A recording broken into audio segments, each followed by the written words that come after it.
Halo sis dan bro sekalian, perkenalkan saya Rianto Arbi.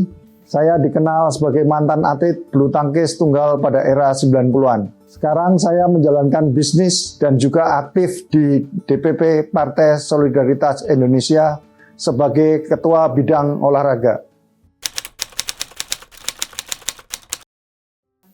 Awalnya karena orang tua, bapak ibu main bulu tangkis, jadinya sering dibawa ke lapangan. Jadi kakak waktu itu juga main, 2 orang main, jadi akhirnya ikut ke bawah, ikut latihan, akhirnya ya ngikutin jejak kakak, jadi ikut latihan dan main bulu tangkis. Pencapaian yang pertandingan-pertandingan besar ya, juara Thomas Cup 4 kali tim, terus juara SEA Games perorangan dan beregu, Asian Games juga juara perorangan dan beregu, juara All England 2 kali, juara dunia 1 kali, juara Jepang Open, Hong Kong Open, Taiwan Open, Korea Open. Kalau rasanya sih kayak gimana ya, nggak bisa diungkapkan sih, tapi yang jelas itu rasanya ada rasa bangga bahwa apa yang kita cita-citakan bisa terpenuhi, juga apa yang kita lakukan selama latihan akhirnya membuahkan hasil. Cuma juara kan rasanya cuma waktu itu aja juara, setelah itu kan kita kalau pertandingan lagi ya mulai dari nol lagi. Waktu All England, juara All England tahun 93. Jadi waktu tahun 92 saya masih nonton final di televisi. Terus tahun 93 ikut All England dan jadi juara. Karena cita-citanya waktu di klub itu juara All England itu suatu hal yang sangat membanggakan, dan semua atlet waktu itu pengennya sih juara All England. Kalau sekarang kan masih ada Olimpiade, kalau dulu banyak kan All England karena pertandingannya memang sejarahnya panjang. Awalnya waktu itu saya sama Adi breakfast di hotel. Malam sebelumnya Adi kalah sama Rashid. Nah, Rashid ini kalau di Malaysia memang susah sekali dikalahkan. Hampir belum ada lah pemain yang bisa ngalahin Rashid waktu itu. Nah, malamnya saya main lawan Rashid. Jadi waktu Adi kalah, saya bilang, smash kamu 5 watt sih, coba nanti malam nih 100 watt. Nah, waktu saya bercanda itu, ada wartawan yang mungkin dengar waktu kita ngobrol waktu saat itu ya. Jadi malamnya waktu main saya menang, besok paginya ditulis itu. Ya, smash 100 watt bisa ngalahin Rashid Siddiq. Hambatannya kalau atlet kebanyakan cedera ya. Kalau cederanya kan ada yang ringan, ada yang parah. Kalau saya dulu pernah sampai retak di pinggang waktu Thomas Cup 96.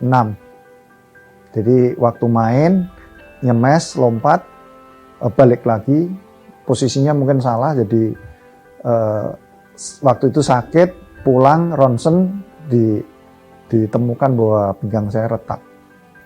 Waktu itu kalau nggak salah hampir 3 bulan ya sembuhnya. Jadi pengobatannya fisioterapi sama pijat tradisional.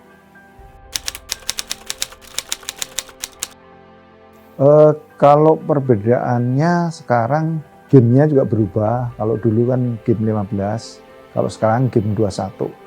Terus soal hadiah juga kesejahteraannya mungkin yang sekarang lebih bagus ya. Karena kalau zaman saya dulu kontraknya kan masih ikut di bawah naungan PBSI. Kalau sekarang kan sudah bebas, bisa menentukan sponsor sendiri-sendiri. Jadi kesejahteraannya lebih bagus di sekarang ini.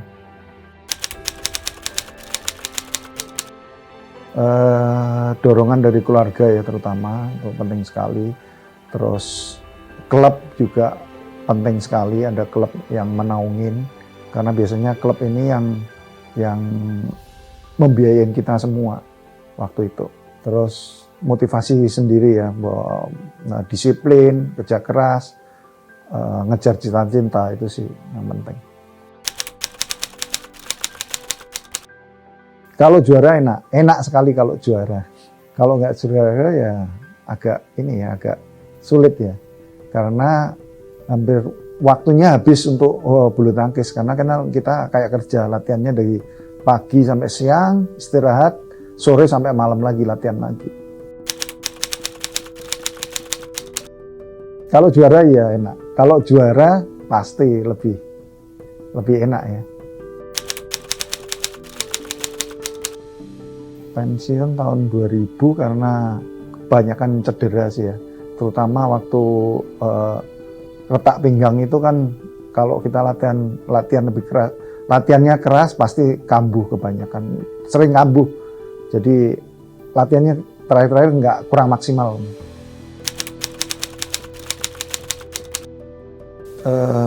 Belajar bisnis sampai sekarang.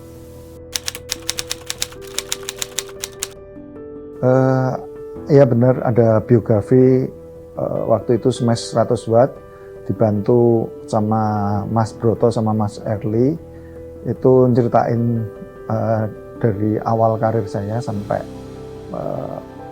pensiun.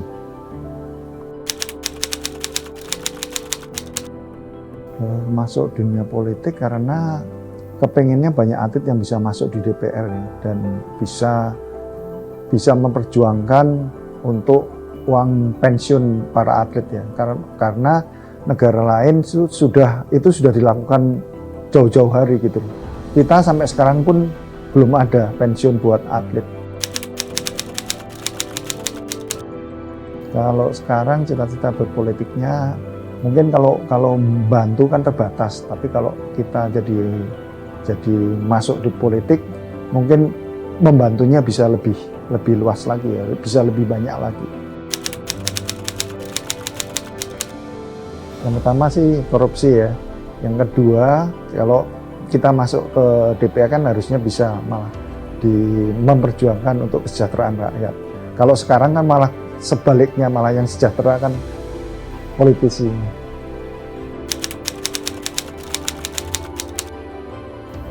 Indonesia yang makmur semua dan toleransinya juga lebih baik lagi dibandingkan tahun-tahun sekarang.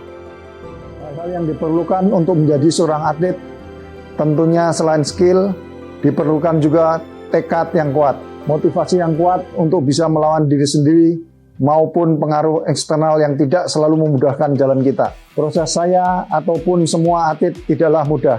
Kita harus terbiasa dengan jadwal latihan ketat, disiplin tinggi, motivasi kuat, serta dedikasi yang tinggi. Tapi itu semua akan menjadi mudah ketika timbul rasa cinta. Maka segala rintangan akan mampu kita lewati, seperti cinta saya akan Indonesia.